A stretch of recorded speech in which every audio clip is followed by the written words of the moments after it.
Good morning everyone. So today we're going to discuss the pictorial drawing. So here's our learning objectives. During the lesson deliberation, the student will be able to first, to classify and differentiate between the main methods of pictorial projection. Second, to analyze and complete missing views in orthographic projection drawings. Third, to identify and draw missing lines in isometric projection. And the last one is design simple 3D object, example mechanical parts or assemblies, and represent them accurately in at least two different pictorial projection such as isometric and oblique. So, pictorial drawing. Pictorial drawing is a way of creating a picture that shows an object in 3 dimensions. So, making it easier to understand its shape and how it looks from different angles. So, ang pictorial drawing is na siya 3 dimensions, which is height, width, and depth. So, kanang instead of seeing only the front, side, or top view separately, a pictorial drawing combines these views into one realistic image. So, it's looking at a real object where you can see its height, width, and depth at all once. This kind of drawing helps people visualize and interpret objects better, whether they are simple tools or complex building.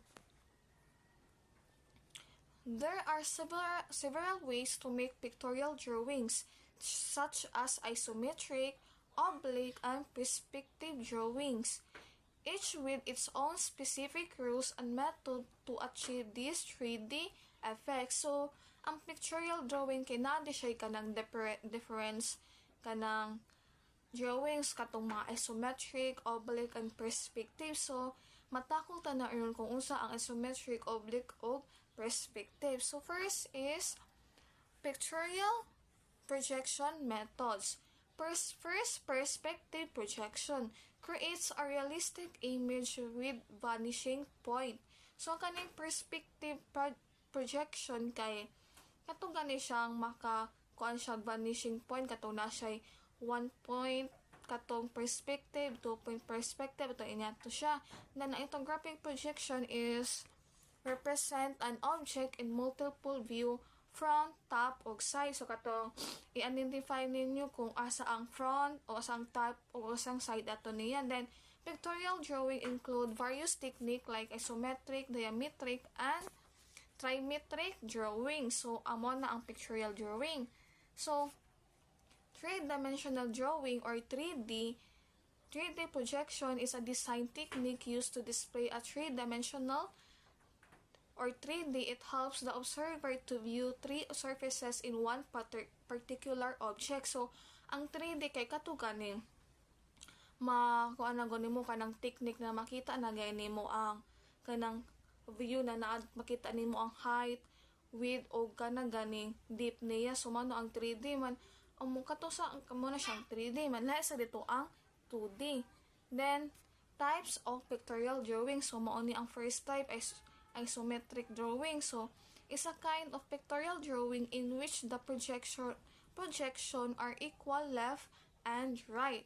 So, gimamantin no kay ang isometric kay kanang equal gani siya kanang kanang equal ang left niya equal sa ang right. So, it is projected in a 30-degree angle and performed by the use of a 30 times 60 times 90 degrees triangle. So, each niya kanang side kay ang makakuan gani siya 30 degree kanang 30 degree di sa front, 30 degree sa right, 30 degree sa top.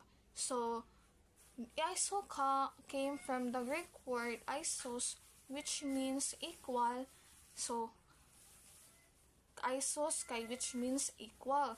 Then metric from the word metron, which means measure. So, the equal measure or the isometric refers to the angle being used, which is equal 30 degrees left and right. The height, length, and width of the object may be different, but in isometric, the angle must be equally 30 degrees. So, giingon man di na kanang bahalag different ang height, width, ug length niya, basta ang degrees gani sa isometric kay 30 degrees gapon siya. So, okay ra na kana ang height lahing height, width, ug kanang length niya, pero 30 siya, 30 gapon siya. So, darang example. So, kana ang red na maning example sa isometric drawing. So, ang kanang red na color kay mo na siya ang front. Ang kanang green mo na siya ang top view. Then, ang right side mo na ang kanang yellow. So, makuan nato na kanang isometric kay kanang equal good siya, kanang 30 degrees na ang kuan nila. So, ang pagkuan gud ni maklaro gud nato na kanang dali ra nato ma-identify ang isometric basta tarungon lang gud nato tan-aw. So, mo ni isometric makita nato. So, next is oblique drawing. It's a kind of pictorial drawing that has only one projection. It's either left or right projection. It is performed with the use of 30 times 60 times 90 degree triangle or 45 times 45 times 90 degree triangle. Oblique drawing is the easiest way to illustrate a 3D object. So, ang oblique drawing dahil ang gikuan da kay kanang mao gani ang naa siya one projection man. Ang kuan sa niya ani ang degree pwede para sa gato sa kanang isometric na kanang dara na kanang 3 times 60 times 90 pareha sila. Kaning sa oblique pwede sad siya ang kanang degree niya kay 45 times 45 times 90. Man then ang gikuan sa diha kay kanang ang oblique drawing kay mao kuno ang pinakasayon gani to illustrate compare sa kanang isometric drawing kay ang isometric drawing kay kanang imo pa gani siya tan-aw maayo kay para ma-identify nimo asa ang top right kanang kuan basta asa mo ma-identify ang top view o right side niya. So ang kaning manggon ang oblique kay usara ang projection man sayon na kanimo siya ma-identify man.